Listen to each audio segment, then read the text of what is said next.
Right now, as you listen to these words, your body is being pierced by billions of invisible, ghostly particles.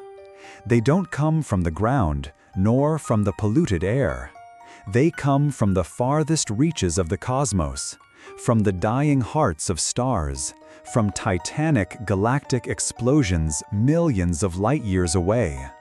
They are cosmic rays. And they don't just pass through.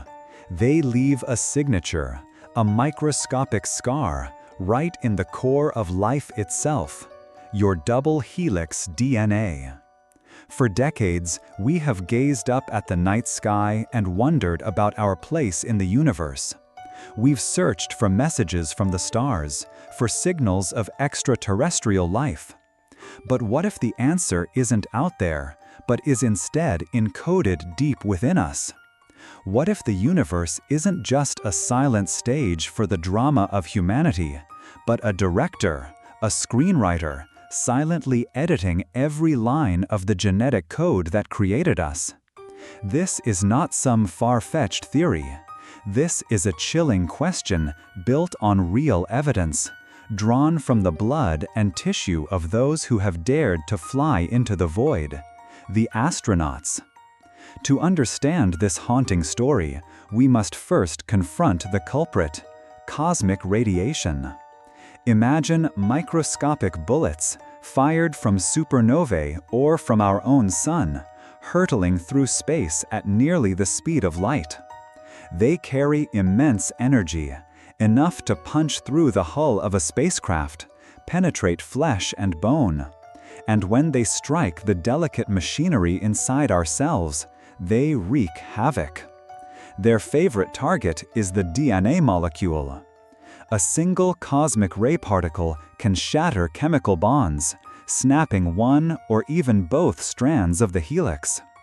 Our bodies, in their wisdom honed over millions of years of evolution, have a tiny cleanup crew, a system of enzymes that constantly patrol and repair this damage. But imagine trying to patch a masterpiece by Da Vinci in the dark, with nothing but a roll of duct tape. Sometimes mistakes are inevitable. A nitrogenous base is put in the wrong place. A segment of a gene is deleted, or a new piece is randomly inserted. That is a mutation. Most of these are harmless or are destroyed by the body. But some are not. They persist, they are copied, and sometimes they change everything. Here on Earth, we are remarkably well protected. The planet's magnetic field acts as an invisible shield, deflecting the majority of this particle storm. Our dense atmosphere is the second layer of armor, absorbing the rest.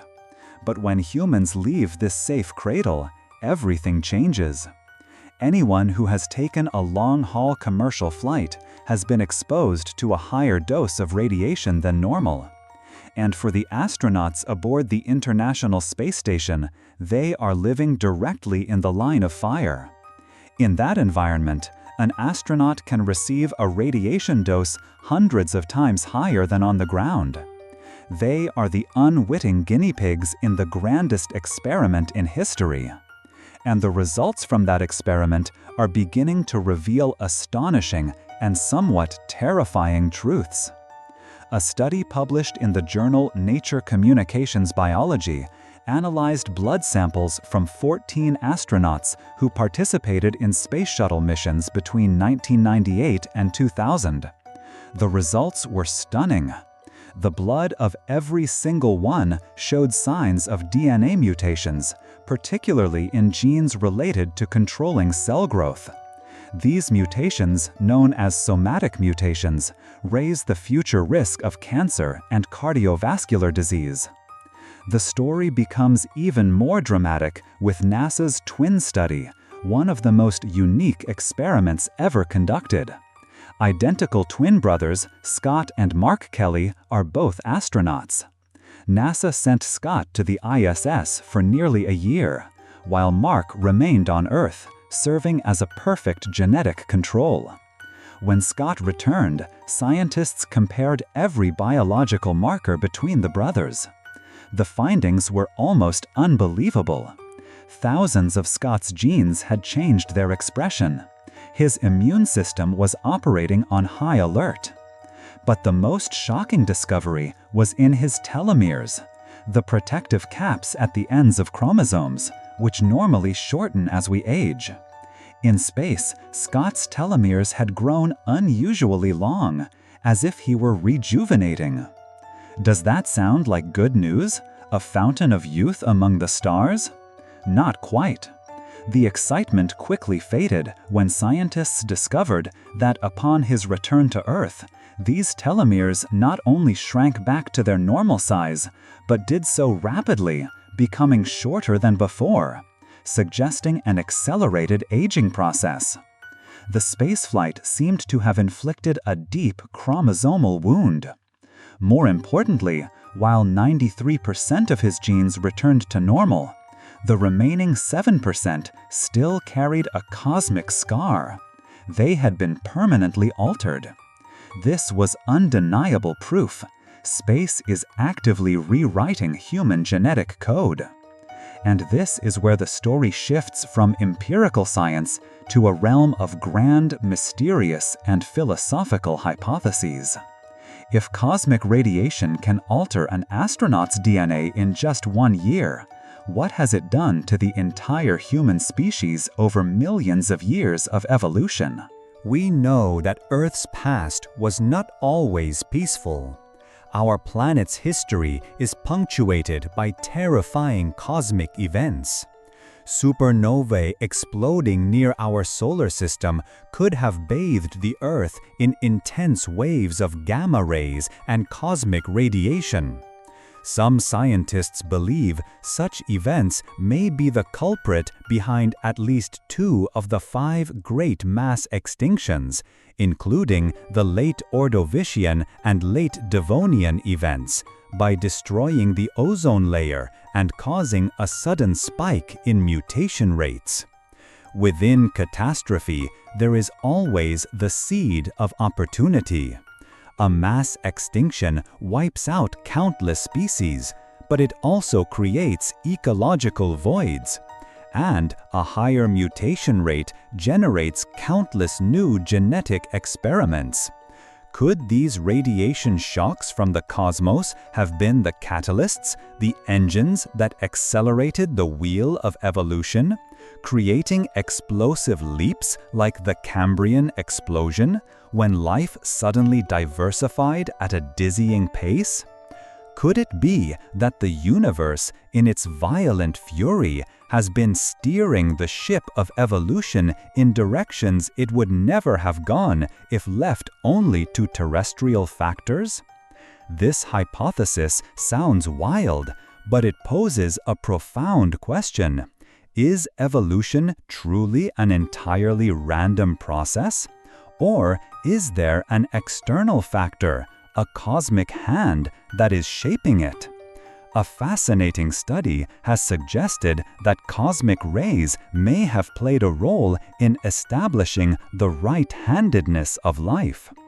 Biological molecules like amino acids and DNA exist in 2 mirror image forms, like your left and right hands. Yet, life on Earth shows an overwhelming preference for one side. For example, the DNA double helix always twists to the right. Researchers theorize that polarized cosmic rays could have destroyed one form of prebiotic molecules more than the other, causing life, when it emerged, to already carry a built-in bias.